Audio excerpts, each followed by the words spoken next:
Le ruban est coupé. Les 230 élèves peuvent aller en classe. Une rentrée en décalé.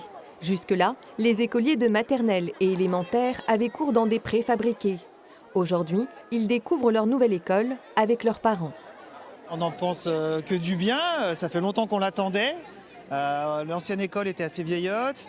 On est passé par des préfas où ça s'est bien passé, mais du coup on avait hâte d'arriver dans les nouveaux locaux. Je suis très contente de la nouvelle école, qu'ils reprennent l'école, parce que ça fait plus de 2 semaines en fait qu'ils sont en vacances.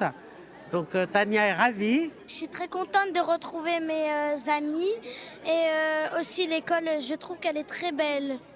2 ans de travaux ont été nécessaires pour construire cette nouvelle école qui a coûté 20 millions d'euros à la ville de Lyon. Cours végétalisés, murs en bois, l'architecte a conçu un immeuble bien isolé pour ne pas souffrir de la chaleur l'été.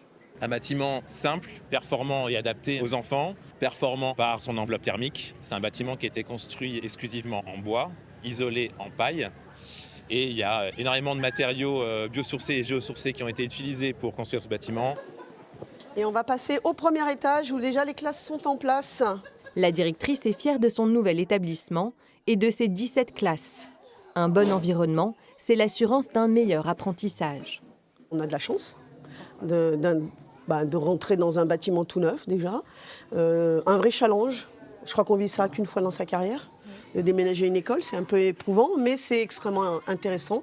Il y a plein d'idées qui nous viennent, on va pouvoir construire des projets et puis surtout profiter des grands espaces qui sont quand même un des éléments importants pour se sentir bien dans le vivre ensemble. Le chantier n'est pas terminé. L'école s'inscrit dans un projet plus global intitulé l'îlot Kennedy.